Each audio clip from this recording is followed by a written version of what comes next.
Hey, Sunday, January 19th. You know what time it is. It's the Shaker Heights. Experiences may vary. We're standing on the verge. Tomorrow means a lot of things for a lot of different people. And I'm gonna leave it up there.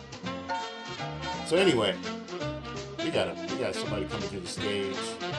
Class of 82, multi hyphenate actors, comedian, business person, entrepreneur, on and on.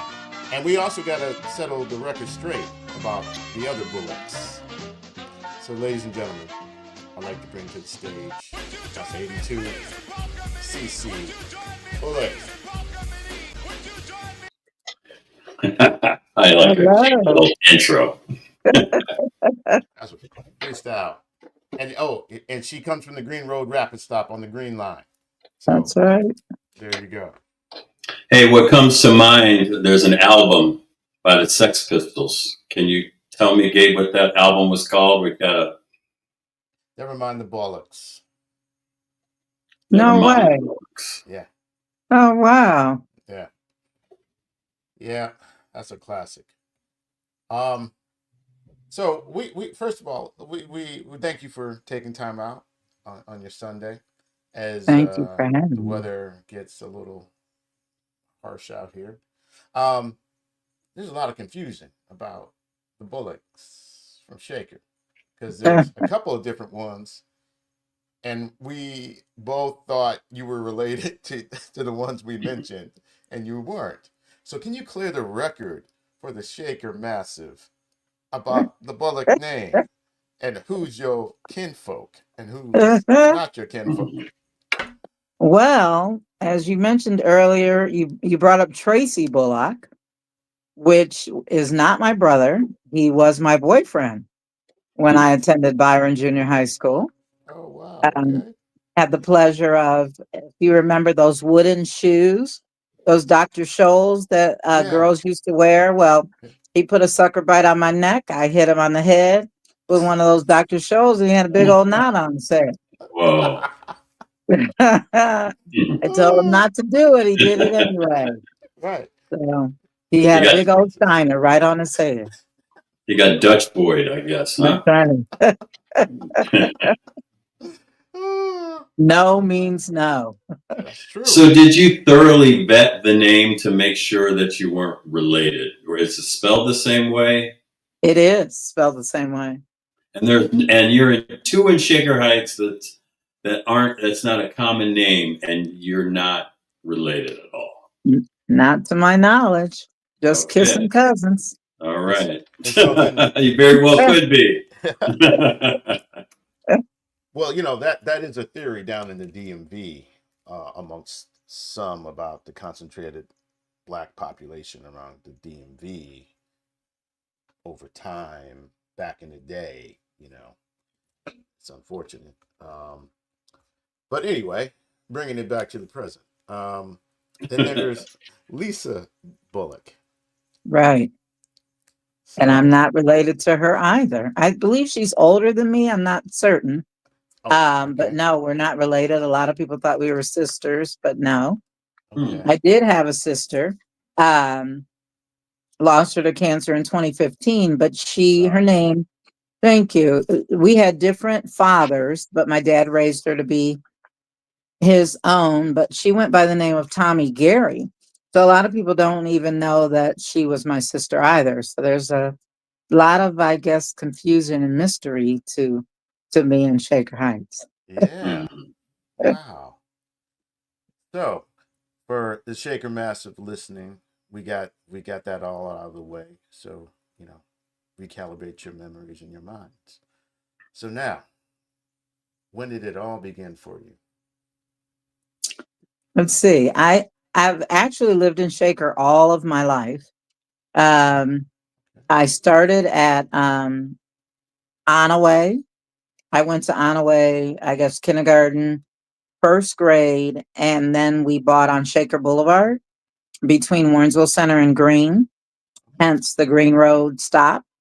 And I attended Mercer School and then Byron. Went to Regina High School for 1 year. Oh, wow. Yeah, these bullies, class of 80, told my then boyfriend that they were going to kill me. Oh, Yeah, I know. So my dad was like, I don't think so. So he sent me to Regina. A lot of people don't know that. So in 1980, I was hiding out in Regina High School. And then after the bullies graduated, I asked my dad if I could come back to Shaker, and he said yes. And so I did. So I just went to Shaker for 11th and 12th grade. okay. It's another mystery that a lot of people don't remember. Wow. Yeah. And at Mercer, you must have been one of the black pioneers, right? With like the Yeah. Fleming brothers and a It couple was other Mark people. Gunn, Yeah. Mitzi Bradley, Cedric Burns, and Lon Brown. Oh, We okay. were the only blacks in our classes. Okay. Matter of fact, second grade, I was called a black raisin, if you can believe that. A black raisin. I guess that's the only thing It's a Yeah. that matter of this perspective. Yeah, that I this guess. Jewish kid, Yeah. I might look like a green grape raisin, but I don't Yeah, know about a golden black raisin. That's grape. what I was thinking. Yeah, Right. yeah. White grape, I guess that was what they would say. But not a black grape, right? California raisin or whatever they call those. But And so that was one of the highlights of my second grade. at Mercer. wow. And so, recalling that memory was was he being bullying towards you when he called you that? Or was it, I really think that he just didn't know. right. I don't think that a lot of, back then, Deep Shaker, as they called it, it was predominantly Jewish. Yeah. So I just really don't think that people had seen a lot of blacks Yeah. Mhm. in that area of Shaker, or maybe just Shaker, period. So he didn't know what to say. Mm. Um, so he chose Black Race, and I have no idea where he got that from, but maybe that was the first thing he thought of. I have no idea. Wow. Man. And who were your running buddies at Mercer? Like, yeah, who'd you hang out with? Cedric Burns and I were like inseparable. Okay. Mitzi Bradley and I, and Lon Brown. We used to eat lunch over each other's houses. As I remember, Lon and I lived on Shaker Boulevard. Cedric lived on Shelburne, and Mitzi lived on the street behind me on Westchester. Hmm. So we were the pioneers. Did you And ever those- did you ever feel like any hostility? The fact that you guys were in Deep Shaker and you were like the three amigos walking around and, just being kids. I think the hostility came in the fourth grade when they started busing. Okay. So they started busing black children from the Moreland area. So the crazy thing is, being black, but the people that you were kind of intimidated or scared of were Mhm. other blacks. Like they were doing double dutch on the playground. I had never seen double dutch. We used to hide in the gym. Mm. My dad used to drop me off at school every day, even though I could have walked. But that was like our little time together. And he used to drop me off in his Cadillac, and people that were taking buses to school, like, well, who's that dropping you off every morning? Well, I thought everybody had a mom and a dad in their house, Right, so right. I would, Hmm. why, I thought it was quite shocking that they would even ask. Hmm. Who else would it be besides my dad? Right. But things were different. But yeah, that was the first time I ever saw double dutch. I became the tetherball champion, if you guys remember I remember tetherball. tetherball. Yeah, Yeah, yeah, that was my yeah. thing. I was like Oh. the girl on campus, if you will. But tetherball I was the champion. Matter of fact, my dad put one in our driveway so I could practice. Oh, wow. That was my It's thing. such a You memory, remind the me of rope and the ball going round and round, and Uh-huh. the sound. When you spoke about being afraid of double dutch, it reminds me when I first saw my sister and her friend do the dance, the bump in the living room. They Oh, ran wow. upstairs. I thought it was the most X-rated dance there Bring the ever bump. was. I thought it was like they were having sex in the middle of the living room. So I ran upstairs and yelled. I mean, I think about it was Woodbury, like our eighth grade social, seventh, eighth grade social, where I first saw breakdancing from like, Oh, wow. Scott Griffin, Andrew Clark, and particularly those two. Hmm. And it was to like More Bounce to the Ounce. And it was Oh, like wow. out of this world. I was just like, oh, wow. So yeah, those, I call cultural moments, man. Hmm. And I think we've talked about this, Eric and I, amongst ourselves and on with some other guests about, I don't know, I call it like the duality of being black and Shaker at the intersection of like, class and economics, Hmm. and how that was some stuff depending on where you were and who you were interfacing with. Yeah, that was another thing you had to deal with, oh, are you uppity, or you know Right. those You talk perceptions. proper or you talk Right. like you're white and, you Yeah. know, Yeah. there was a lot.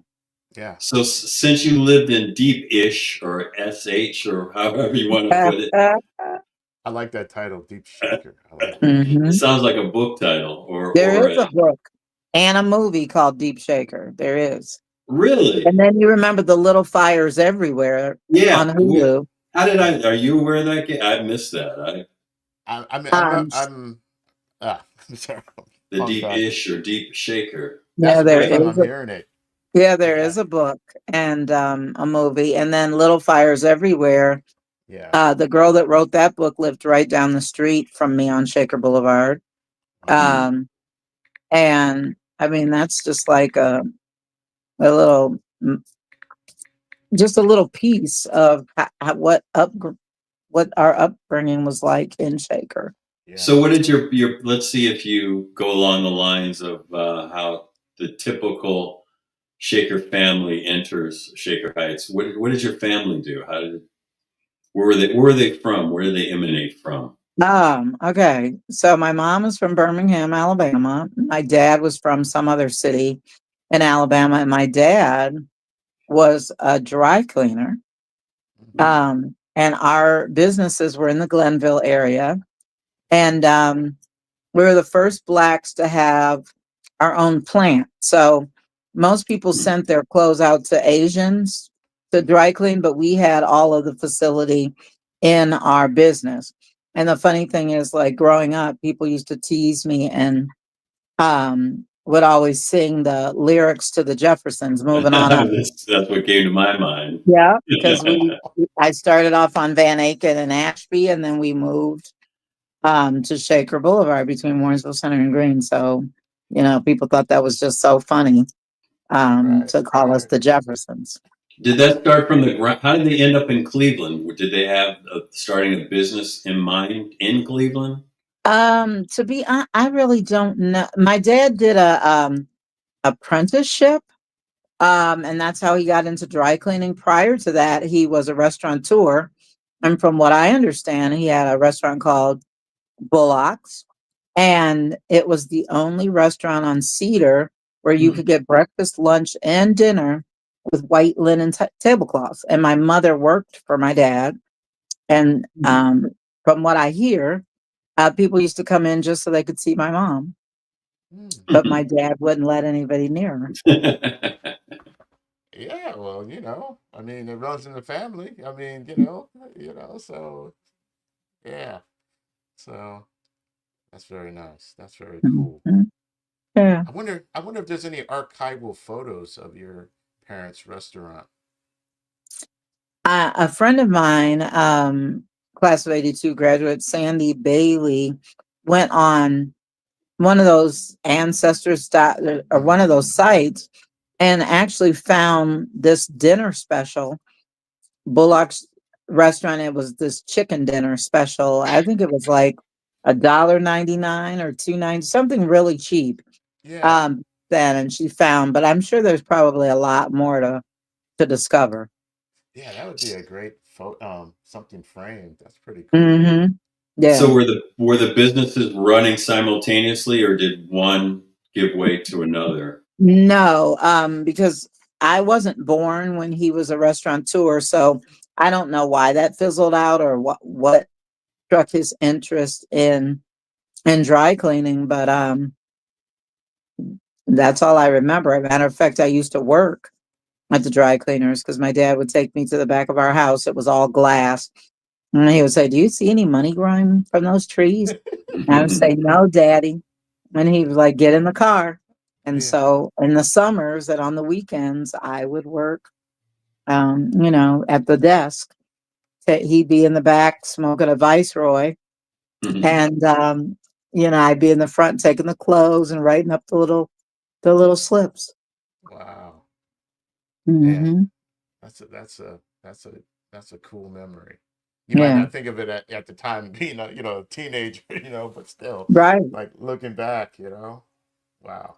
Yeah, our next door neighbors were the Deerings. Oh Um, my God, the best chicken. yeah, yeah. Wow. And unfortunately, Pam is, I don't know if she lives in Los Angeles. She used to work for WZAK, I think. She was in the radio. Oh, okay. And then she followed that out to California, that business. But yeah, I mean, there are a lot of entrepreneurs in our area, a Mhm. lot of Black entrepreneurship.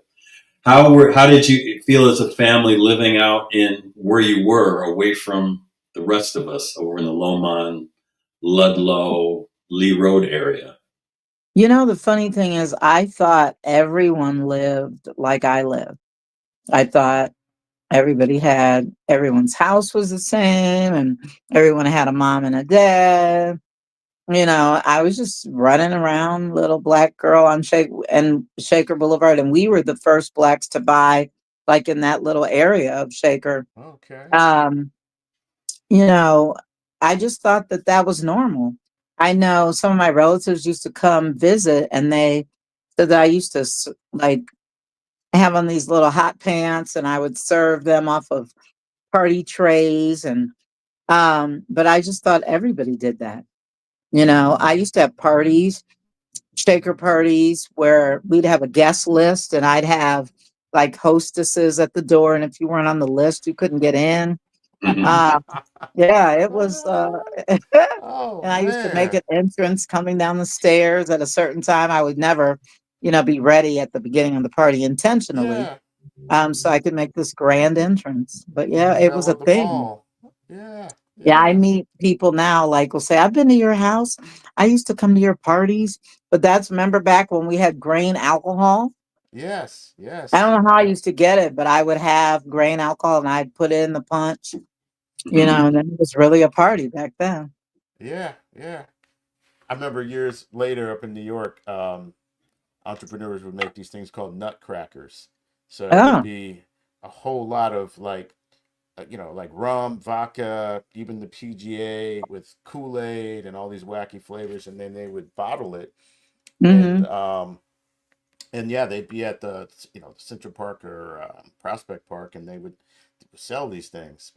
Oh, wow. But yeah, that PGA is so versatile and deadly. Hmm. Makes a good Molotov cocktail. Those were the good old days. Yes. Wow. So, so knowing what you do now, what as a kid allowed you to pursue your current pursuits, as what we'll get to later. I mean, most people know that you're a comedian. Were you a funny kid? Were you an Um, observant kid? What lent itself to your I was career? an entertainer. My dad, well, I took ballet, modern dance, jazz, and I used to sing in the choir. And I think because my sister was 16 years older than me, Hmm. she never really lived in the house on Shaker Boulevard. By then, she was grown. Mhm. So I had to entertain myself. So there were What was the Barbie. difference in what was the difference in age? between 16 you and years. your? She was 16 years older than me. Wow. Yeah, Yeah, cool enough to be your mom. exactly. So it was, and I guess being an only child, kind of, because she was so much older, I just ways to entertain myself. And my dad founded an organization called the National Negro Golf Association, which is still alive today, all over the country. And from what I understand, in Dubai. And they used to have club meetings. Matter of fact, I think they still meet the first Wednesday of every month. And some of the meetings, if they were at our house, he would let me entertain them, like when they would take a break, and I would dance and sing and who knows what else, but Mhm. in a basement. And so I think that's how the whole wanting to entertain people started. So what were you doing? Some Jackson 5 steps, or what kind of? Right. And and I was really big into musicals like West Side Story, Sweet Charity, all Hmm. that kind of stuff. Okay. So I knew all of the dance routines to those movies. So Wow. who knows what I was doing? But my dad used to me do it. And if I would have someone over, we'd go upstairs and I'd teach them a little routine, and then we'd come downstairs and do a little dance for the club members. So were you cutting up and getting in trouble in elementary school or high school, or were you just? Not really. Probably talked a lot.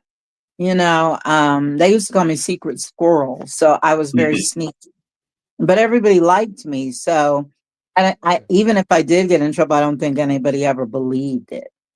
I was like Okay. the head honcho, if you will, the it girl. Yeah. And I don't know how you get to be that person.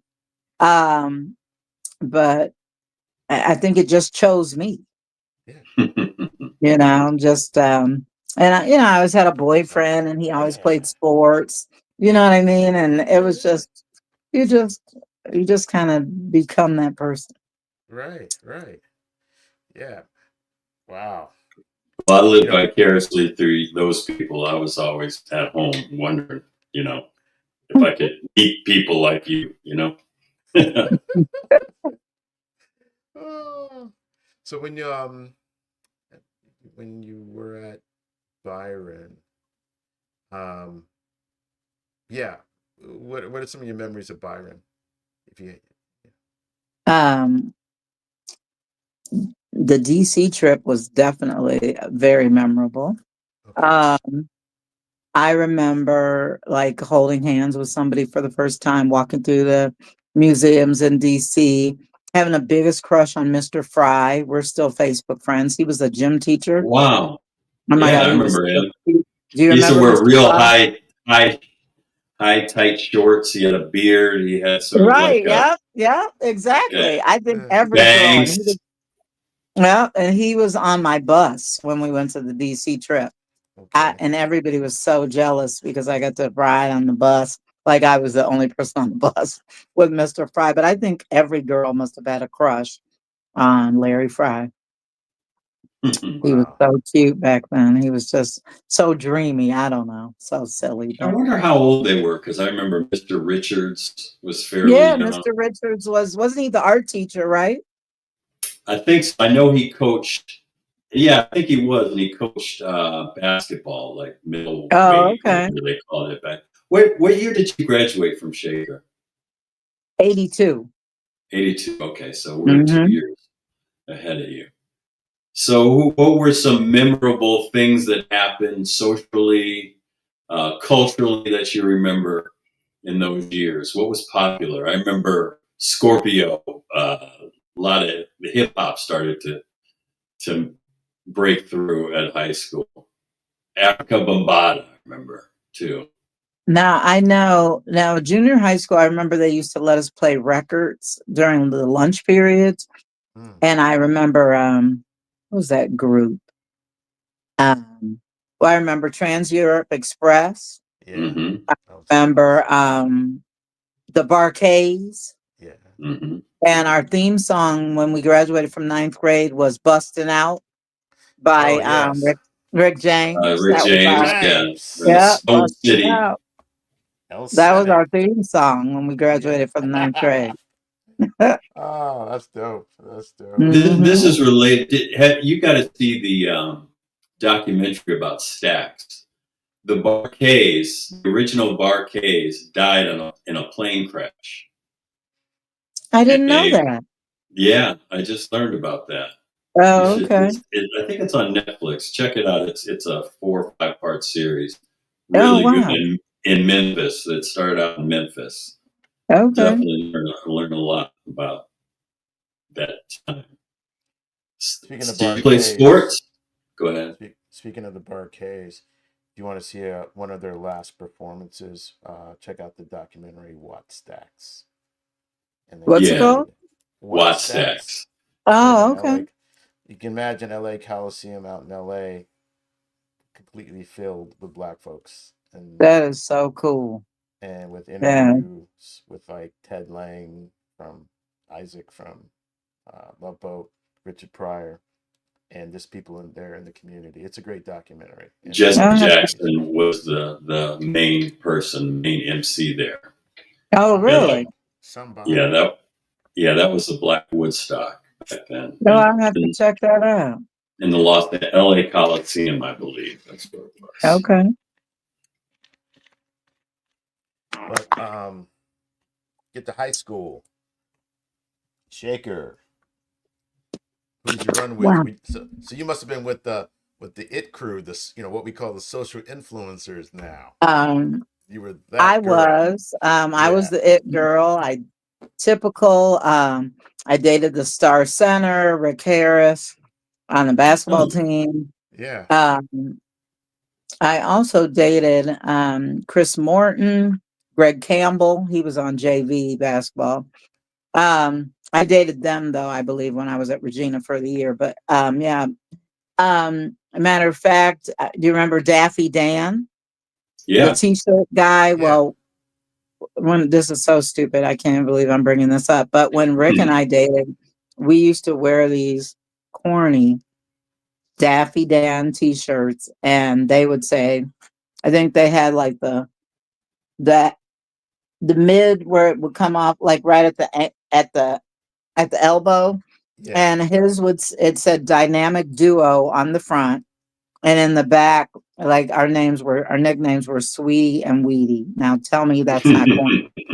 Oh, And we used to strut down the hallway at childish. Shaker with those stupid T-shirts on. But But back a then, lot of good memories. yeah, Being the yeah. it girl, having the parties, like I told you. I didn't play sports. I was in like booster club, yearbook staff, Okay. senior council, student council, things like that. But no sports. What was in Yeah. fashion? Were you wearing saddle shoes? What were you wearing? Were you wearing fry Um, boots? we were wearing fry boots, but I remember that those were the days when we used to wear Sassoon and Calvin Klein jeans, and we would lay on the bed to zip up our pants because they were so damn Yeah. tight. And those plastic candy tennis shoes. I mean, Yeah. those plastic candy little, I don't know, they were like little Slippers. slides Yeah. Yeah, made out they're of called plastic, candies. the Yeah, candy. yeah. We could barely breathe trying to walk in those pants. But yeah, if you didn't lay down to zip up your pants, you weren't even cool. Do you have an Here's idea something. back then about life after high school? Like, what were you into? Um, well, I went to college pre-med chemistry. I wanted to be a pediatrician, but those were really my mom's dreams. Hmm. My dad and I always knew that I would be an entertainer. My Okay. dad's family they were like, she was meant to be a star. But my mother didn't really want me to do that. I don't know. She was best dressed 1970 in Ebony magazine. Okay. Um, Hmm. yeah, my mom used to model for Wise Furs, and I grew up on the catwalk with her. So I don't know if that's why she didn't want me to do it. But any fur she had, I had an identical fur, and I used to have the little muff and the little hat. And so I think Wow. that's why I always knew that I wanted to be on stage. I enjoyed entertaining people. Yeah. Wow. Okay. Mm. Yeah. Yeah. Do you remember anything in those years? I remember, for instance, we had half days we at Byron where we had parent school uh, meetings, and I Hmm. remember coming home when Reagan got shot. Oh, Do wow. any of Yeah. those memories come back to you? Because there's quite a lot of memories when you look back at those things, like the Challenger blowing up, and are any of those things strike a chord or in I your do brain? remember that. And I remember how they used to remember we used to have the TVs in our classroom and they would sit us. I believe we watch the Challenger. They would sit us in the classroom and they have this old TV they used to roll in and we would watch all those things on television. I do remember WVIZ. that. Hmm. Yeah, I Yeah, remember right. there Yeah. were always the AV crew nerds that Yep, always were exactly. helpful and setting up the old The not projectors, the projectors, yeah, and then the it real, went they were on reel to to reel back then, right? yeah, they went to reel to reel, and then we finally got to the VCRs and all that Right, stuff. We right, always all those kids were always at our beck and call and called in when the teacher needed help, way before the right. The little smartboards. nerd. I remember the Yeah, AV crew. Yeah. yeah, that was crazy. So Mhm. you gone to college, so your parents or your mom wanted you to be a physician. How did She that did. evolve? And where did you go to school? Well, my mom was the disciplinarian in the house, so if she said it, that it was law. Happy Hmm. Um, spouse, happy house. yeah, exactly. So my dad used to let her run things. But yeah, I started off at Spelman College, HBCU in Atlanta. Hated it. This was before Cosby, Oprah money. So there were Okay. roaches in the dorms crawling through my stuff in my Mm, dresser. And I told my dad, I was like, I can't do it. yeah. So he flew me back, and I ended up going to Ohio University because back then I think Spelman was on semesters and OU was on quarters. So because Spelman started in August, I still had enough time to fly back home Hmm. and you know, make make Ohio University in September. Besides the roaches, what was the cultural adjustment at Just Spelman? being around all those black people. You know, my godmother was a Spelman grad. She's deceased now. She was an AKA. And I think, that was more like her dream. She wanted me to come to Spelman and pledge AKA. And, Hmm. but growing up in Right. Shaker, you weren't around just all black people, Yeah. and so culturally to come to a college and that's all you see Yeah. is Hmm. black people, you know, and people were like, "Oh, that's your car. I want to be your best friend. That's your luggage. I want to be your best friend." Because I've had a car since I was 16, Hmm. Hmm. even though freshmen couldn't have their cars on campus. But just having designer luggage, that is the reason why you want to be my friend.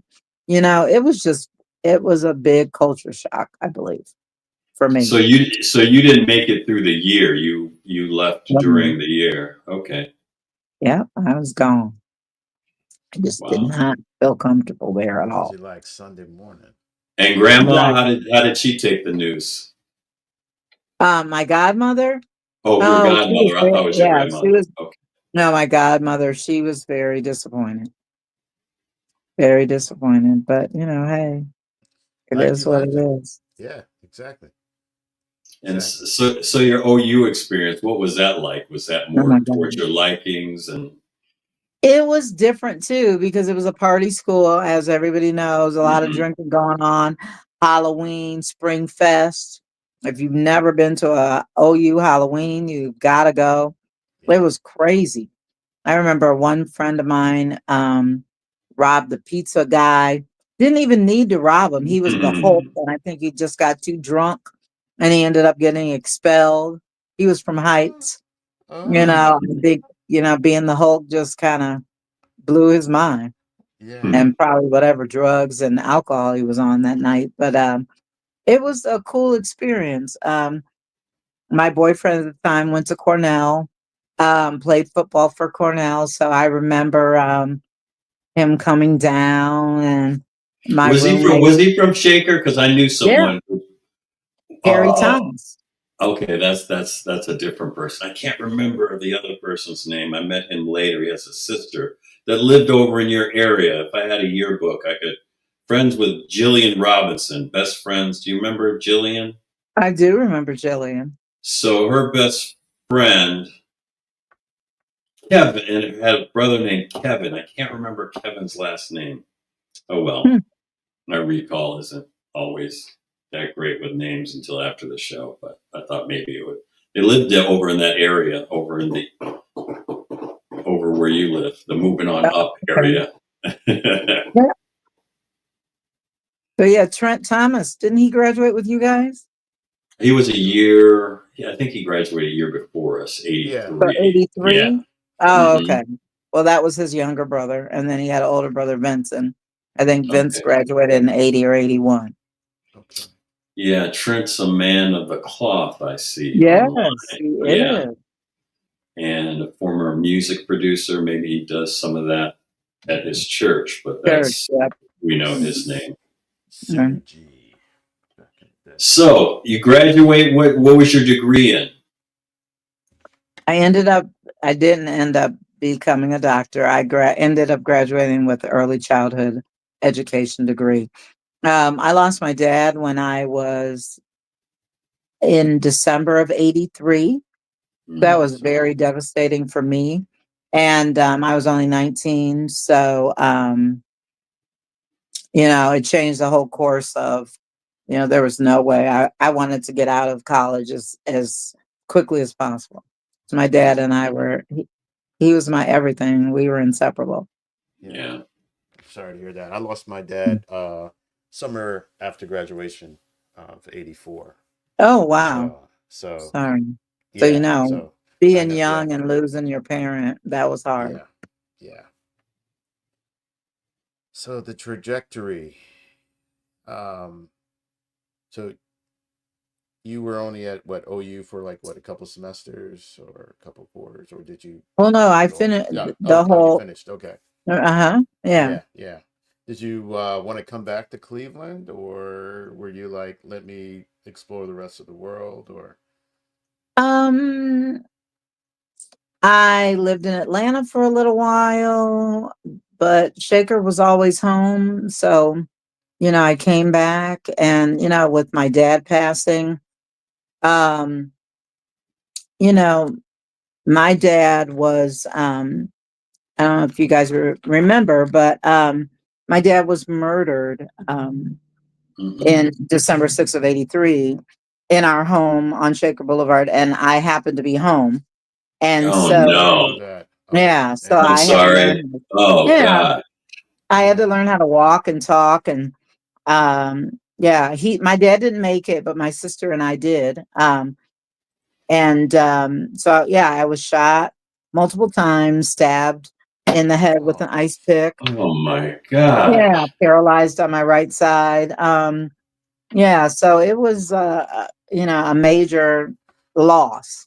And, when all this happened, I Mhm. didn't know that my dad didn't make it. So I was in intensive care fighting for my life. All these people were coming to visit in because they didn't know that I was going to make it. So they let people come and yeah. visit. I thought that they were there, just to see me, but they were actually there for my dad's funeral. Um, Mm. yeah, so it was tough, but here I'm I so am. Thank wow. you. Wow. And Yeah. It's Wow. like That really hmm. So the comedy, mhm. that must have been was that a way to heal you um through this? How did that It's so I'm trying to think how like, okay, so I started doing comedy in 2018. I took um improv classes down at what is now the Funny Bone. Hmm. Graduated from doing that. Started doing comedy. How Then did you decide to do that? Was that always something in the back of your mind that a the void funny you had thing to fill, is or I dated a couple of comedians on the improv circuit, and one comedian, his name was Mark Reedy, and they used to call him the clean comic. And he always kept saying, you know, you really should do comedy. You're hilarious, blah, blah, blah. And he used to have this joke that he would talk about Shaker people and how like you start driving down Chagrin and it turns into Kinsman. You see people in the bus stop and you would lock your doors. And then he had this joke about period panties. And when I met him, that joke was me. It was about me and me being from Shaker, us being so privileged, if you will, growing up the way that we grew up. And he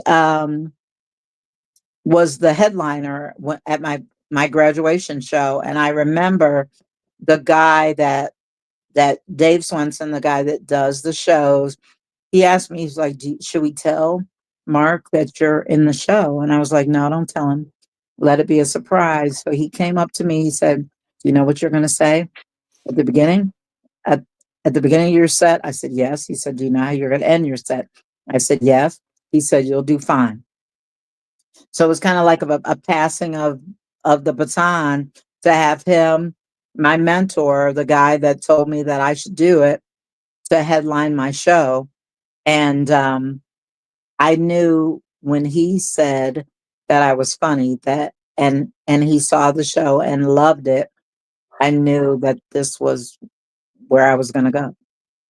Yeah, You have you ever know. seen the movie Punchline?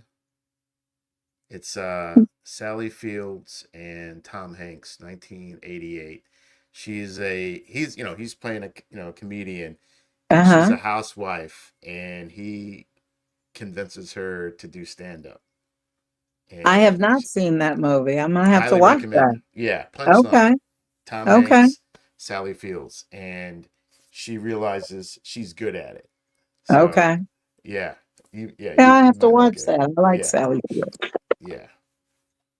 besides your boyfriend, your comedian boyfriends that you dated, what were you inspired by? What was that? What was your act like? Was it your experience growing up in Shaker? And Well, I'm a storyteller comedian. And so everything I say on stage is true. I talk about being married, I talk about adultery, I talk about divorce, I talk about um, raising twins, um, giving birth to twins. I even talk about, you know, being in the birthing. Well, twins are born in an operating room, so I talk about that. Um, and I mean, that's pretty much what my set is. It's just me. You know, I'm just honest and open, and I say it in a kind of way that makes people laugh. and Do and go do you ahead. have a little bit of Millie Jackson? I just I had to throw remember that out. Millie Jackson. Misty Put a little Blue. put a little sexy in it, you know, at the same time, you Yeah. know. But it's a lot of fun, and what being a comedian, that's what prompted the acting. Was at a I was at a comedy show, but I wasn't performing. And Javon Bates, who saw me in the audience, I don't know how that even I don't know if it was my mannerisms or what it was, but I remember I was on vacation in Boston and he inboxed me on Facebook. He was like, I want you to be the the lead character's mom in this movie. And I was like, you know, to myself, like, yeah, right, sure. He was like, yeah, when I get back in town, I'll send you the script. And he did. Yeah. And I was in a movie called Common Creed by Javon Bates. It's on Prime and it's also on Tubi, I believe. I'm not sure. But I I played the love lead 2B. character's mom. Yeah, I do too. Wow. Yeah. And then he did another movie called Dark Ether, and I play a character by the name of Dana. And as you guys know, Superman was recently filmed here in Cleveland, and Hmm. I got to be an extra in that movie. So I'm excited Yeah. to see that. I was in a movie called White Noise with Don Cheadle and that Adam dude that's in all these movies. I can't think of his last name. And Andre 3000 was in that movie as well. So, and my son was a driver, so I got to do a movie with my son. That's kind of cool. Yeah. Um, yeah, so So it seems like you're so matter of fact. Was it a natural transition? Did you bomb? What were those early experiences like? to be honest, I have never bombed doing comedy. Okay. I don't know if a lot of comedians can say that, but maybe it's just because I don't know, meeting a lot of comedians, talking to them, and they always said just be true to who you are. Mm. And I guess I guess it's just a God-given talent. I've been entertaining folks since I was little, whether it was dancing or singing or whatever. I've always felt comfortable in front of an audience. I was in dance club, in Shaker. I used to be a dance choreographer, so I've always been very comfortable um in front of But it large. it never occurred to you until after you graduated from college and started dating comedians that was something. You sound like Jimmy Capoletti, who becomes like just falls into things and is great doing those things. That's so there's no pressure.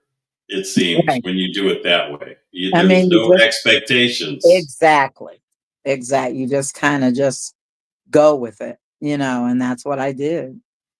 Um, I love making people laugh. I love doing movies too. The movie part is hard. I take acting classes once a week with Peter Lawson Jones, Oh who was yeah, yeah. yeah, Yeah. he was in A Man Called Otto with Tom Hanks. And I have an acting partner. His name is Landry Simmons. We get together, we work on our scenes, and then Peter critiques them, and we just keep doing them until Peter feels like it's perfect. Yeah.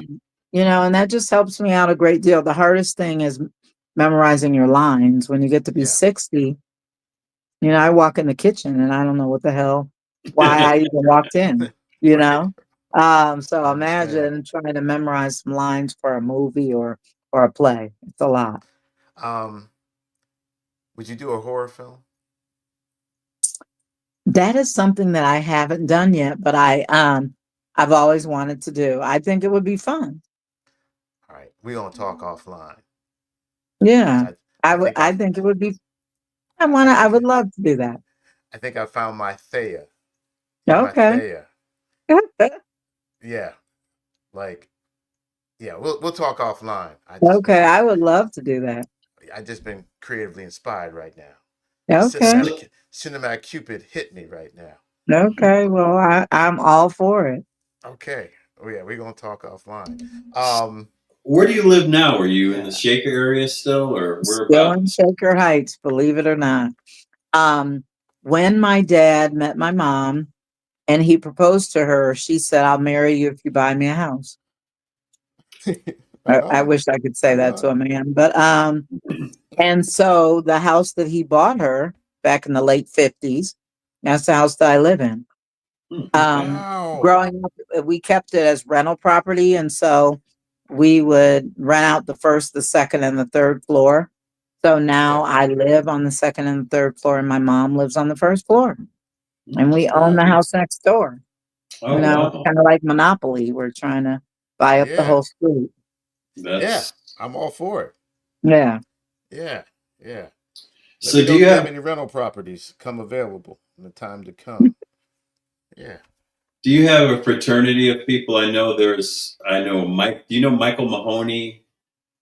There are a lot of actors that do part-time acting, do small type of movies or projects. He's one of the names that comes up. Oh no, I don't Joe, know him.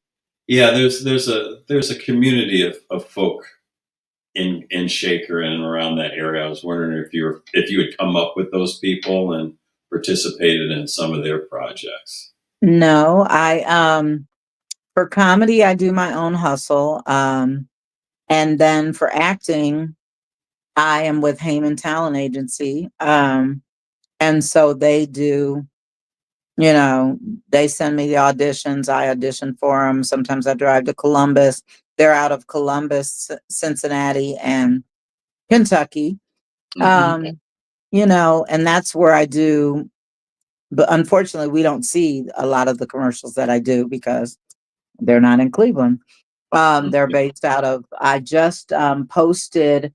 I did an industrial for breast cancer for the mammography mammogram machines, and I posted it on Facebook. It's for a company called um, Holo Holographic, I believe is the name of it. But I posted it on Facebook, I think yesterday, and it's also on YouTube.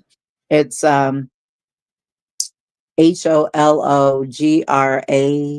HOLOGRAPHIC, I believe, or I have to look it up, but I did industrial for them.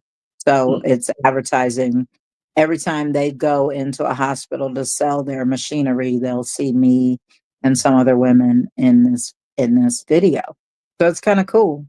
So this is your career path. Your degree in college and early Mhm. child.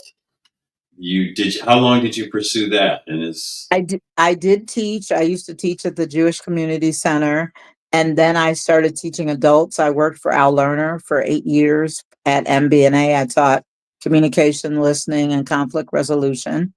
And I also did collections for him because MBNA was a credit card company, so I collected all the way to 150 day. But I used to travel and teach, and I made up this the collection tool that we used to use. I made up this little I guess rhyme, for lack of a better word, to the tune of Green Eggs and Ham. Mhm. And they sent me to Delaware, and they had this little theater, thousands of people, and I did this whole little skit for all the big wigs at MBNA. So I've done I've taught 3-year-olds and I taught adults, and I just used to do corporate training for him and other companies, and then I just started this whole comedy bug and this acting thing. You need to write a book. That's what everybody says. You have to, Mm. because what you've gone through, I mean, I had no idea. I mean, those are things that we're usually privy to, and we've heard a lot on the show. Your story I didn't hear about. The Mm. comeback story of that, if you will, and Right. how you dealt with that. I'd like to hear more about that. I don't know if this is the Hmm. place, but I would like to definitely read about it. Do you travel the Right. country doing your comedy? Do you? I just I learned of haven't. you recently, so I haven't really. I'm going to have to do better homework. So I apologize, but go ahead. I'll That's let you okay, go. but yeah, I've done. I haven't. I won't say I traveled the world. I've done comedy in Michigan, in Columbus, Cincinnati. That's pretty much it. That's about Hmm. as far as I've gone, but I hope that my comedy will take off. And how often do you change up with your material? What are you talking about these days? What's Um, influencing you these my days? the newest thing is online dating. That's my new subject area because it sucks. Yeah. I've been divorced for 25 years and celibate for 7, and all of that sucks. But there's an open mic at the Unbar, which is a black owned business on Larchmere. I don't know if you guys have been there. And they have open mic every Thursday. So a lot Okay. of times if the Cavs aren't playing, I go up there and work on new material because open mic is, like our little playroom. But Yeah. it's really nice, really good food. They have good coffee, and they have trivia from 7:30 to 8:30, and then the comedy starts at 8:30. So you guys should come and check it out some Thursdays. So where is that in relation to the Larchmere spot that's owned by That's what I'm picturing. Yeah, the I'm in Shaker? Rochester, New Academy York. Tavern or Yeah. Larchmere Tavern? Well, So the one of those. Academy's on the other side of the street. So Okay. if you're driving down from like Shaker Square on Larchmere, it'll be on the Yeah. right hand side. Yeah. It's like on the corner. I can't think of the side street, but it's called the Unbar, and it's a pretty big spot. They have their own little parking lot, but I usually park on the street. But it's Hmm. not hard to find. It's further down than the Academy Tavern on the Okay. opposite side of the Yeah. street. Because I know that I think it's the Academy is owned by a Shaker grad, class of '91, Oh, Chris really? Chris something. Because they would have like live music in their back, the courtyard or something during the Okay. winter's nice. But oh, so that's cool. So the end bar must be like diagonally across the street then. Mm-hmm. Yes.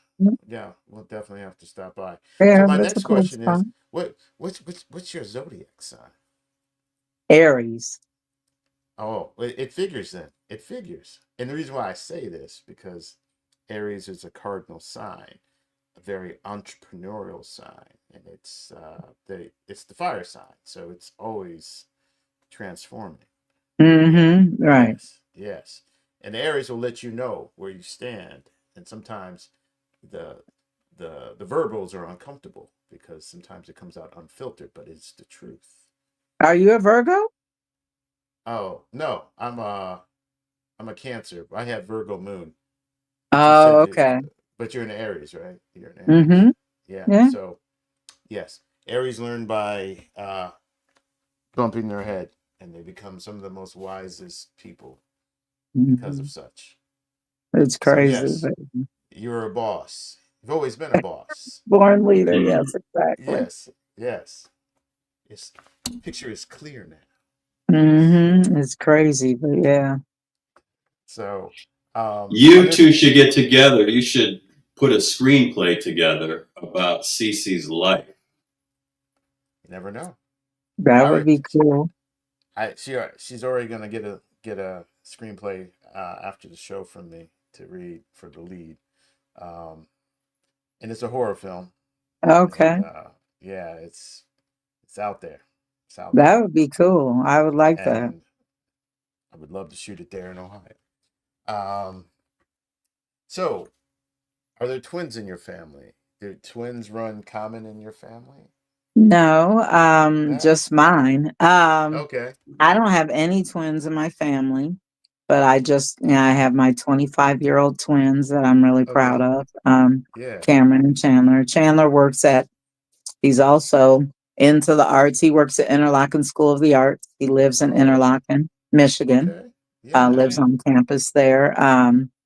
He is a musician. He plays every instrument known to man, but mostly percussion. That's his Okay. thing. And he was the first and only bell player for Shaker's marching band. Wow. They retired Okay. his instrument, as a matter of fact. Oh wow! Wow. That's Yeah. dope. And Yeah. his And what class? What year was that? What class they is it? were class of 2017. Wow. Uh-huh. Yeah, That's class of something else. 2017. And his brother was in the choir, like Okay. me, in the a cappella choir, and Chandler in the band and theater. Yeah. Yeah, so he's an actor too. Yeah, he did. Wow! Yeah, both of them minored in music in college, and Chandler's done several plays at college. But the most memorable was what is that play called? Something about being earnest. Oh, Mm, something of can't think of the being rest. in earnest. Yeah.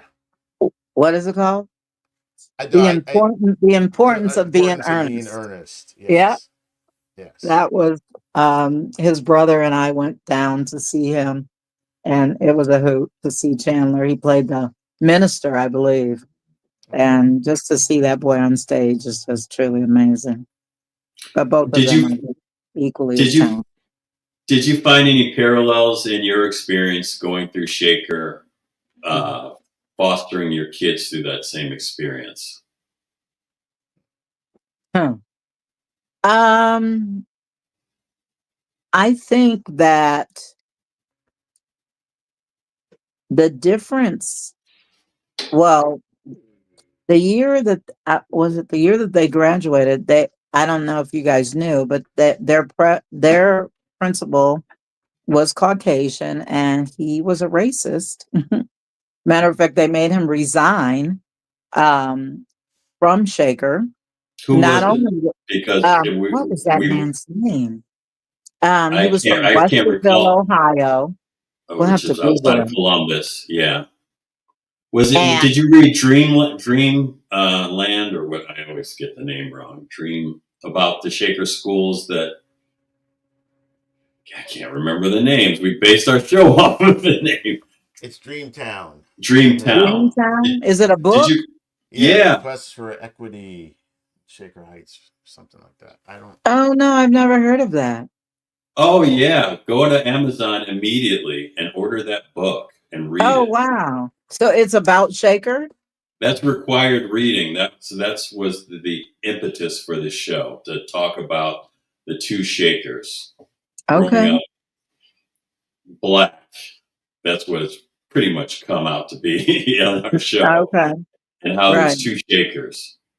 Yeah. And a lot of people don't know that, but Yeah. we went through a lot, like this principal wouldn't let um, my son take AP classes.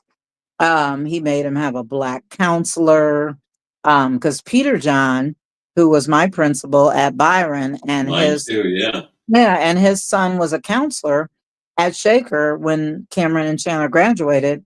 And most of the students who had parents that graduated with Peter John, David Peter John, their Yeah. kids got to have him as a counselor. Well, no, this principal was adamant about the fact that my kids had a black counselor. This dude was new to Shaker. He didn't know anything. He gave the worst advice. It was crazy. We went through hell. Mm. Seriously. So it definitely was not all, rainbows. Yeah. I think it was totally different. I don't remember any of that when I went to Shaker at all. Wow, that's good, because I Mm. mean we always hear the stories about the challenge of black kids being Hmm. encouraged to taking level 4 and level 5 classes. Right.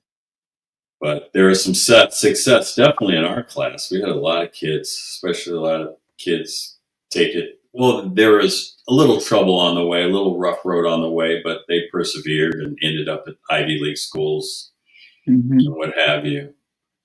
So yeah, wow. Hmm. Hmm. Hmm. So, as much as things change, as much as they stay the same. Exactly. Yeah. But I would imagine somebody probably gave this guy a job, but he not only was he a racist, I believe that there was some sexist stuff going on with the female teachers, and as well as I believe there was some alcoholism involved in that as well. But yeah, they made him resign. Wow. Do you know Kim Whitley? I do. She caught the bouquet at my wedding. Oh As wow. as a matter of fact, yeah. So is she a mentor to you, or are you a lone wolf? I would say Wolf that I'm a Trisk. lone wolf. I didn't let Kim know that I was doing comedy right away. And I don't know that Kim has ever seen me do comedy, to be honest. I did get called up on stage. Lonnie Love was performing at what was the Improv then, which is now Funny Bone. But and I was in the audience, and she doesn't come out to meet people afterward like some comedians do, but Mhm. she brings the house lights up and she asks if, if there's anybody that wants to say something or whatever, or has anything special that they're celebrating. And at the time, I was getting ready to perform in a comedy contest, so I was really excited about it. And she was like, "You're a comedian? Come on up on stage." Sold out crowd on a Saturday at the Improv, and I got up there and I did my thing, and she critiqued it. She had her little drink cocktail, and she listened to me, and Yeah. she told me that she really liked it. She liked the fact that I was animated when I did my comedy, but it was fun, and it was I got right. We couldn't videotape it because you're not allowed to Right. record anything in the Improv, unfortunately. But it's a memory that I will always hold dear. Yeah, Yeah. Yeah. You went up there and grabbed the mic like you on Soul Train. Killed it. yeah, exactly. I did. I did. Yeah, it was fun. Yeah. Was that the highlight of your? What was the highlight of your comedic experience on stage? I would say that would be one of them. Also, having being able to perform in front of the guy that is the reason why I'm doing comedy. Mark Reedy is no longer with us. Um, he died a couple years ago, but just being able to perform in front of him and kind of having him pass the baton meant everything to me, really. So, Um, because what you do is certainly a craft. And so, how do you, if you can give us a little reflection, like how do you approach material? Do you always have like a notebook with you or by the TV and you just, no, I do. I have what George Carlin used to call the hamburger notebooks. Hmm. okay. You've got your bread, you got your lettuce, tomato. And I have like this Cleveland Clinic doctor bag of notebooks of my comedy from the Mm, time that I began this journey to present. And I mean, sometimes if I'm in the car, I'll just like notate it, record it in the phone. But it's just, I just talk about real life, yeah. things that everybody has done. Most people have either been married, divorced, dated, raised kids, just whatever things that are very relatable to people in my audience. Yeah. A lot of comedians talk about how it's become so, how should I say, risque to say certain things nowadays. Do you find that with your comedy? Have you had to stay away from subject matter that you didn't have to stay away from maybe in the past? Well, one thing that I learned when I took my improv classes was not to talk about politics, because you will totally lose your audience, because you're going to have those Trump supporters and you're going to have those non-Trump supporters. Right. And um, the thing is now with the funny bone is now, which I don't know when this happened, but the funny bone is now predominantly black, at least the audience. And if you go to Hilarities, Mhm. you'll see a whole predominantly white audience. I don't know how we became segregated in Cleveland with our comedy, but that is truly the case. And most of the comedians that perform at the Improv are black. If you look on their website, and if you look on the website at Hilarities, you may see two, maybe five. And I think Wow. that's stretching it. Black comedians perform, which is So kind of shocking. what's your staple audience? I have to zoom out because my dogs are barking. So Oh. You mean who would I rather have as an audience? not rather, but who is your core audience? Comes to see. Usually black. I mean, and that's not by choice. That's just usually at the venues where I am, you know. I mean, I would prefer in a perfect world, I would love to have a a mixed crowd, but unfortunately, you're in Cleveland. You're either going to be at the Improv, or you're going to be at Hilarities, or you're going to be at a smaller venue. I do private events as well, um, which I really love. It's kind of fun. I can be a little bit more risque in a private setting. I Yeah. try to keep it PG and a larger audience. But when someone hires me to do comedy, they kind of let me have my freedom to say and do whatever I want to do. Right. Right. Uh, who beyond Mr. Reedy of the comics out there? You mentioned George Carlin. Who of the Um, of that pantheon, like who's well, also inspiration? um, Eddie Murphy is just one of my Eddie Murphy, Yeah. Richard Pryor, Red Fox. Yes. Um, you know, um, Wanda I do like, Page. you know, but a a current comedian that I really enjoy is Jason Banks. I don't know if you guys have heard him. He's from Columbus, and during COVID, he came up with these Yeah. characters that Okay. he created, and I mean, he's hilarious. He's performed at Hilarities. I don't think at the Improv, but at Hilarities. And Cameron and I have like surprised him in different venues. When Cameron lived, my one twin Hmm. lived in Toledo, we surprised him at the Toledo Funny Bone. But if you ever get the chance to see Jason Banks, he's a really, really funny guy. I wrote his name down. Um, Mhm. what Scott Ferguson got what? his Oh, start in. Go ahead. Go ahead. I'm I'm sorry. still queuing up my thought. What comedic venue is on the list? Like, what are your top three comedic venues around the country? Where I would like to perform, a Yes. place where I haven't. Yes. Um, One of the things that I have wanted to do is I would love to do comedy at a resort. Okay. Like travel around the country and perform at resorts. Mm-hmm. That is like a dream of mine. Um, I'd love to perform at the Improv in Florida. There's Miami Improv. There's also Houston Improv.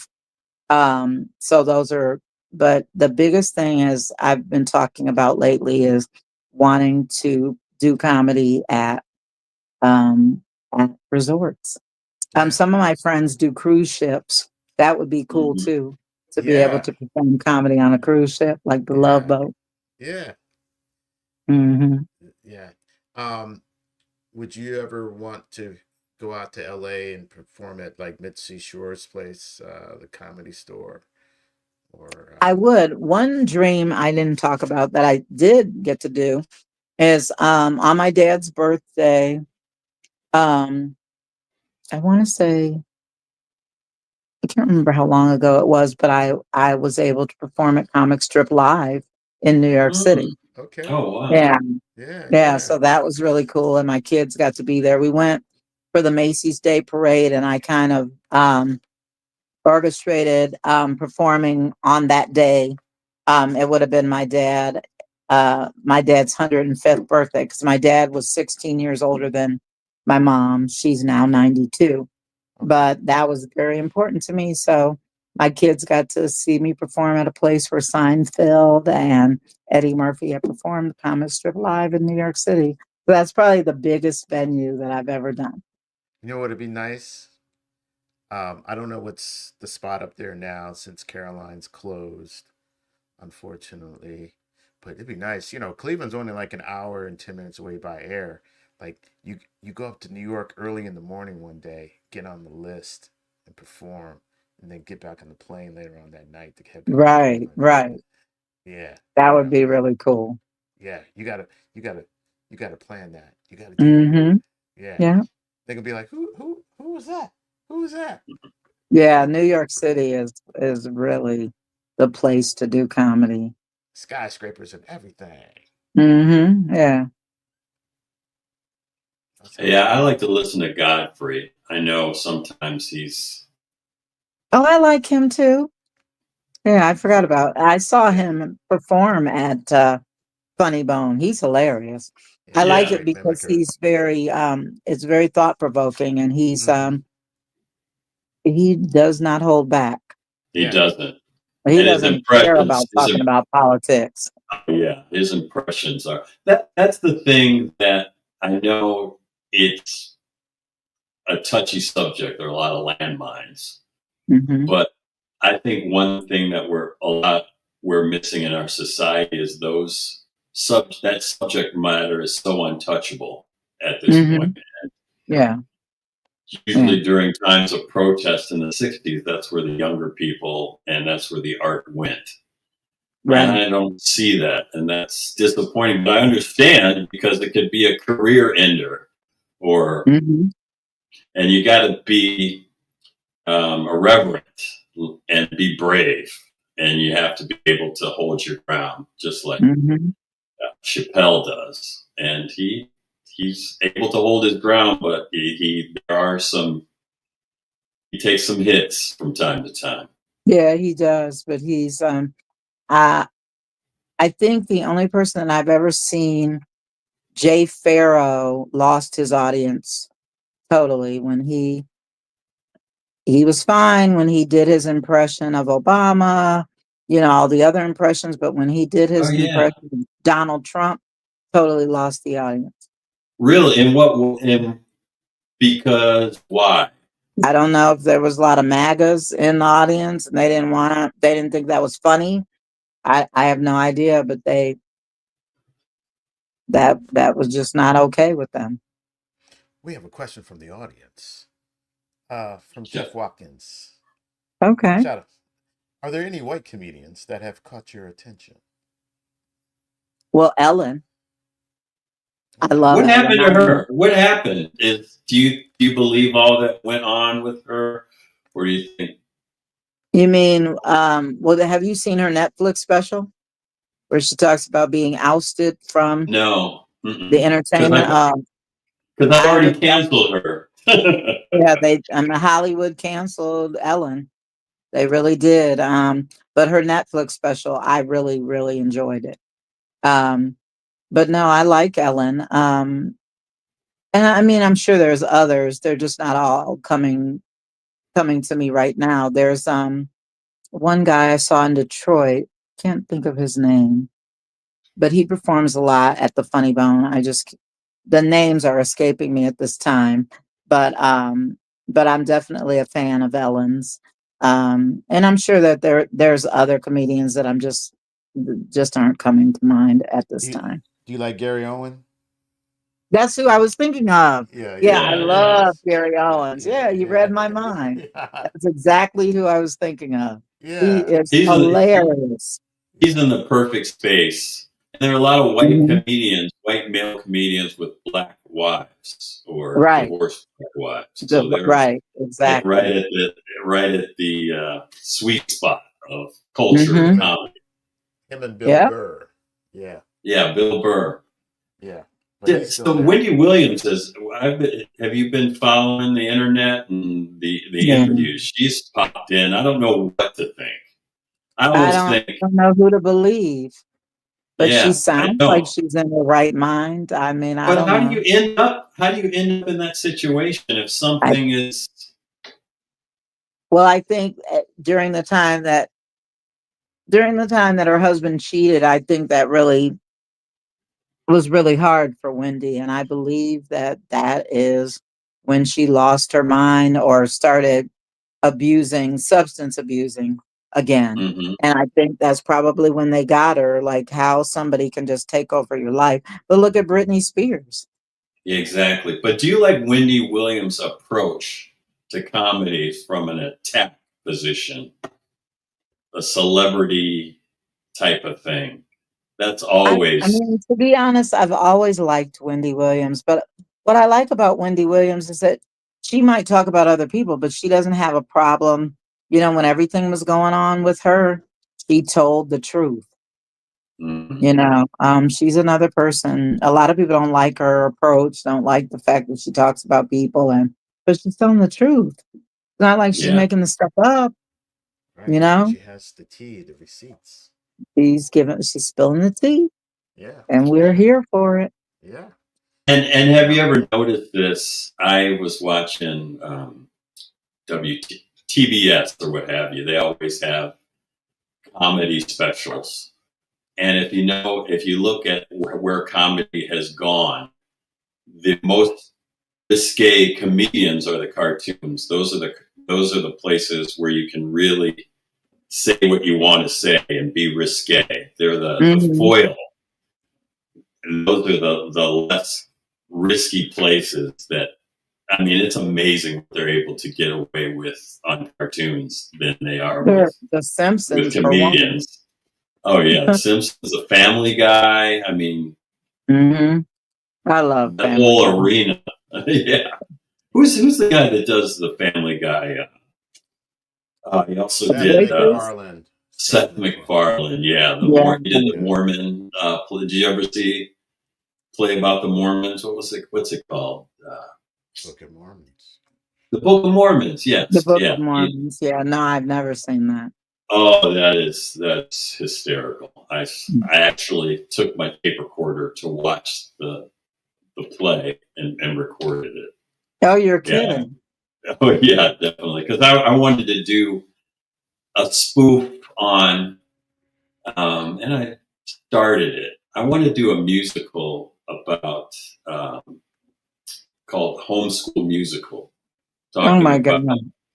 raising kids during the pandemic, That would be or cool. or a family that would are into homeschooling, and because the kids are always interesting that are coming out of homeschool environment, so I thought that would be Hmm. the next viable group to make fun of. But That would be Oh, kind of cool.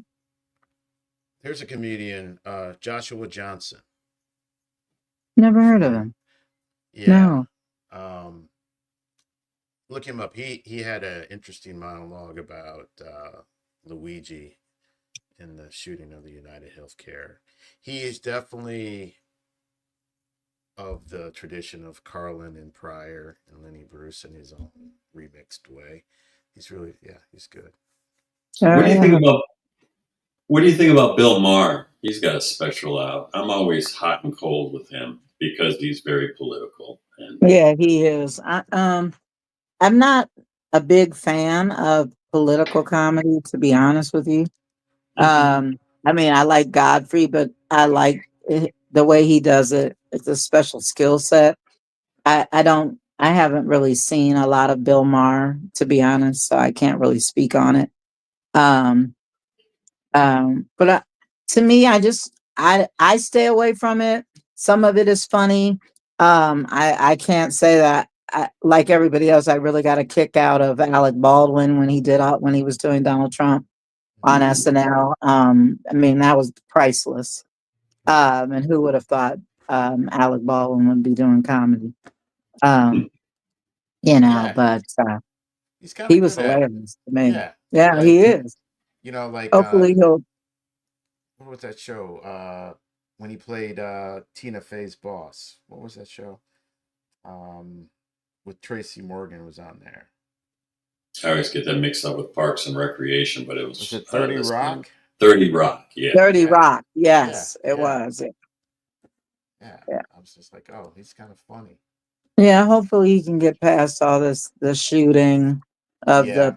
that was, how can you blame somebody Well, for a prop that he I had have a nothing to do with. I have a theory about that Mm. from being on sets and stuff like that, and that was an independent film, quote unquote. Mhm. Um, I could see it very easily happening. Giving his prominent left leaning style of things, and definitely antagonistic with the maggots. Um, I believe that somebody planted that That bullet set into him his up. gun. Yeah, That's a shame. yeah, Isn't that because what happened with the crow? well, yeah, somebody was careless with that prop gun, and yeah, it's and he got hit not with the bullet, but it was stuffing or the charge had hit him. Oh, okay. Brandon Lee. Yeah. Brandon Lee, yeah. Yeah. And That was sad. yeah. But that's my thing was like, somebody snuck some bullets up in there. Yeah. Yeah. What do you think about someone like Joe Rogan that really has an influence on things that happen in our society? From a political standpoint, how do you view someone like that, and personally? Um, You stay away from it? I Do would you say listen to it? Yeah. I don't listen to it. I stay away from it. I try to stay away from this whole political mess as much as possible. Because amazing with social, all this the internet stuff, how fast and quickly that stuff spreads, and who becomes the leader in these messages, and Mhm. that people are still talking about Kamala not interviewing or talking to him might have been detrimental to the outcome of the election. So Uh-huh. those are real things. Those are real Yeah. things that's how the world works, because there's casting calls in politics now. So it's, even though we don't like to admit or are upset that they're happening, they are there. That is true. Just catching up on comments. Yes. I was gonna drop a clip in here for you to see of Joshua Johnson. We'll play Oh, okay. 2-second clip. Let me see if I can do this proper. We talk. Camera share screen. 2 monitors. Yes, share screen. Here he is. Where is it? Let me try this again. Let me find it. Okay, it's the fifth. Yeah, this is it right here. Second. Haven't used this feature in a while, so share screen. Yes. So the Cavaliers, you're a big Cavaliers fan, huh? Oh my God, yes. Here we go. Waterproof soft shell jacket. The 8. You guys know and love him. One of the most prolific comedians working right now. Put your hands together for Josh Johnson!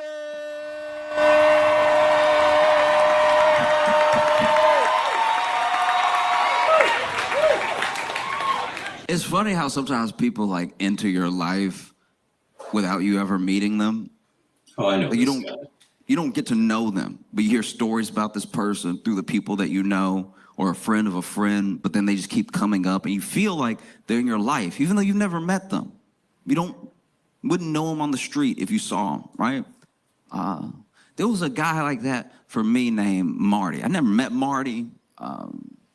Wouldn't have been able to track him down. I'll let it play for like a minute. He gave me a 23andMe and he does a genealogy test or something like that. I knew Marty through stories, because Marty had an interesting life. This dude spent a bunch of time in France. He was American born, lived in France for a long time, learned French super fluently, and apparently he told one of his friends, this is how I heard the story, that he dreamed in French. Like he spoke English, obviously, and he lived in the States again, but his dreams would just be full of people speaking French at different points and stuff. Anyway, I'll drop the link. Cheryl, you can check it out. He does a masterful story telling about tying it into that Luigi situation from weeks ago. Yeah, that was a trip. Yeah. As Chris Rock said, I don't condone it, but I understand. Mm-hmm. Yep, healthcare. Yeah, especially now when you have AI helping to determine your claim status. Right, it's criminal.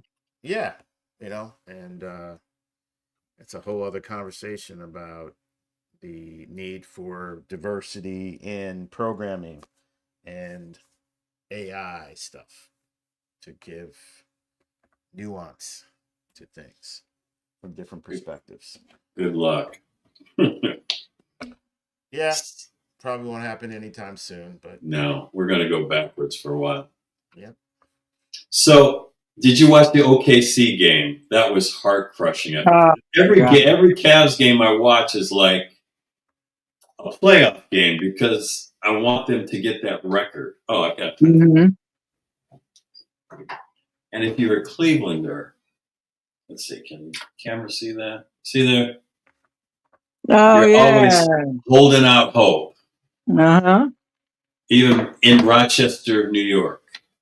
I am still wanting the best for my city. What is going Mhm. on with the Browns? Are they going, if they move to Brook Park, are they going to be able to take the Browns name? I feel like I'm hearing threats from because I believe right now the city of Cleveland is suing the Browns, from what I understand. So Yes, that is correct.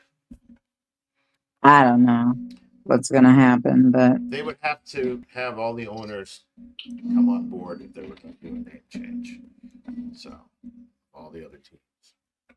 and I don't want that to happen. I love my brownies. would Yeah. you be okay with them moving out to Brook Park? I mean, we I didn't mean, call the Cavs the Akron Cavs when they moved out to of the city. Richfield and Yeah, Coliseum, those were the good old days. We used to have a Loge back then. You can really see them at the Coliseum. See Remember 'em. that? Yeah. Remember that? Remember that ad? Yeah. yeah. Mhm. Yeah. Um, I think that I think that we need a dome stadium because we can't have a Super Bowl unless we have it. I think Yeah. it'll bring more revenue to the city. Do I want to see them leave Cleveland? No, not necessarily. For one, I don't want them to leave because of Justin Bibb. You know, you take them to another city, then you have a whole nother mayor getting Mhm. credit for this whole thing.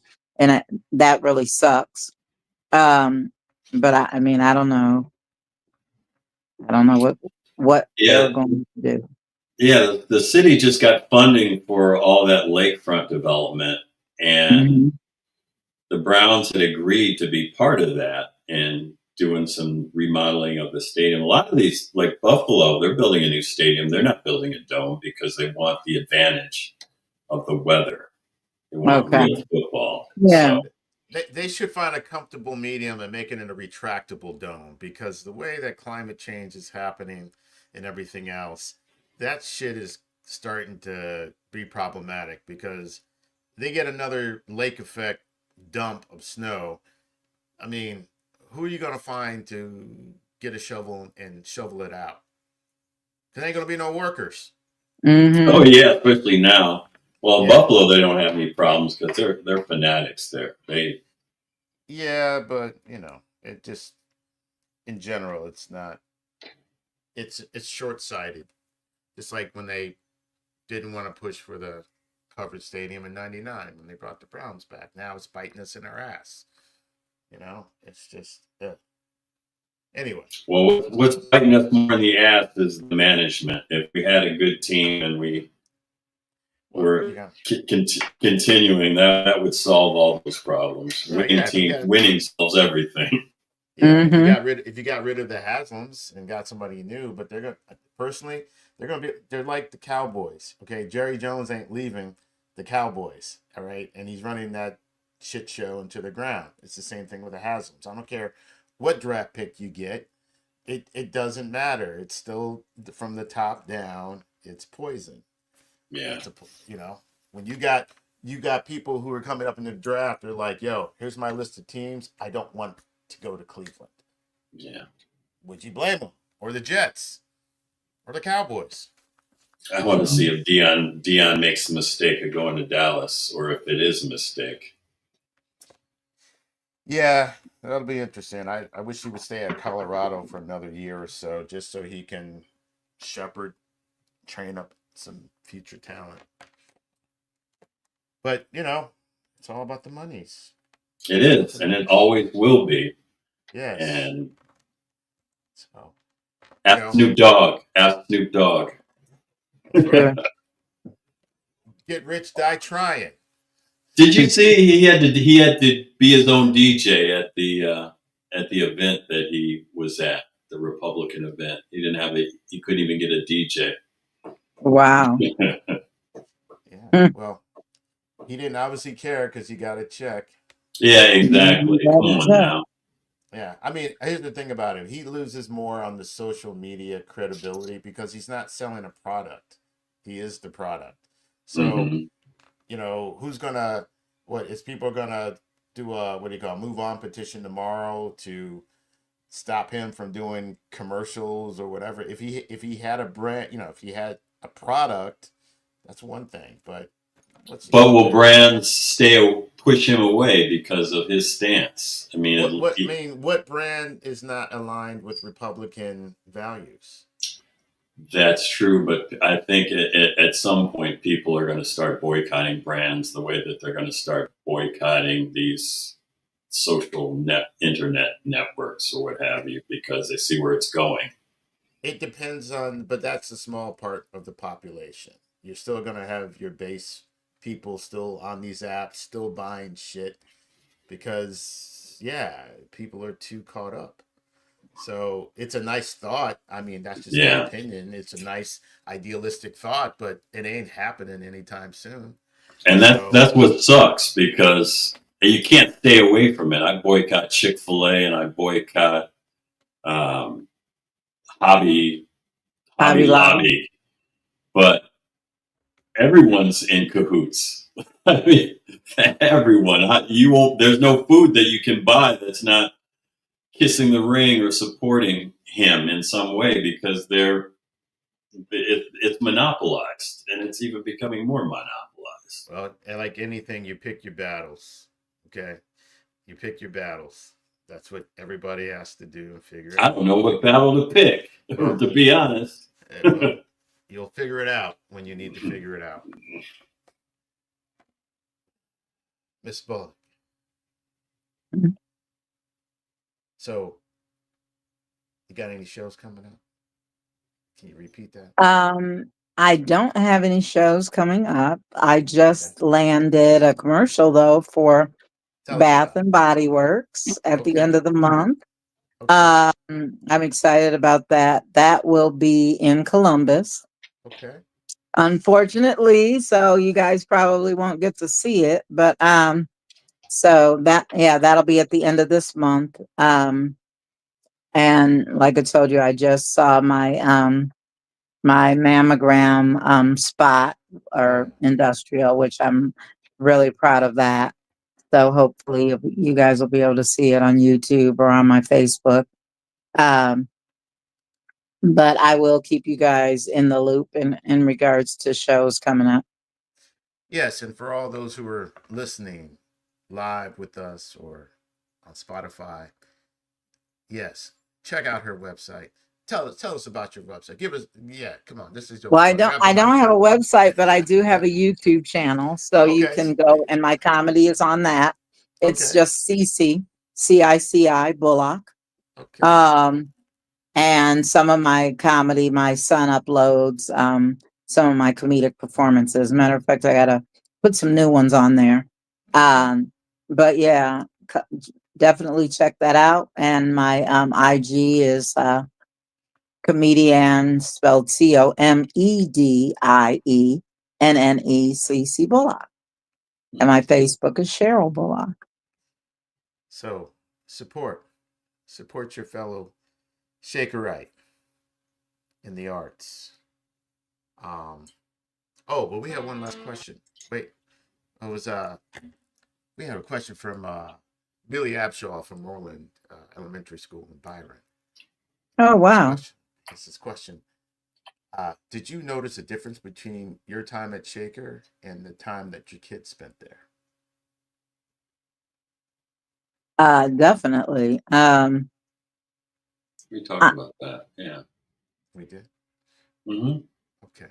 But we did talk about that. The principle and the racism and all of that. Rewind, Billy.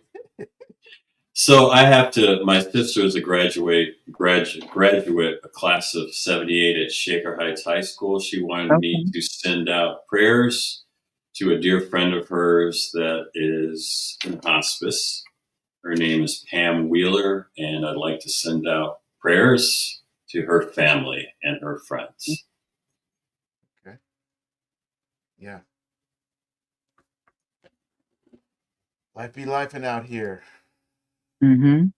And we got a message from Jeff Watkins. Please tell her Bino says hello. Oh, wow. Hey, Bino. I just saw him at the Browns game not too long ago. Okay. Mm-hmm. So I didn't know that was a nickname for him. I learned something new Yeah, every day about he was Shaker folk. security at Shaker when my twins were there. Okay. Mm-hmm. Wow. Wow. Do you still have your any of your Shaker apparel? I never got a Letterman jacket because I didn't play a Yeah. sport, but I have Yeah. my hoodies, and I think that's probably it. And those little Shaker plastic, I have tons of those footballs Oh that they yeah, threw, yeah. and the basketballs that they threw Yeah. at the games. Yeah, I have those. Okay. All right. But I Well, was a lot smaller back then, so if I had a lot of it, I probably would not be able to wear it.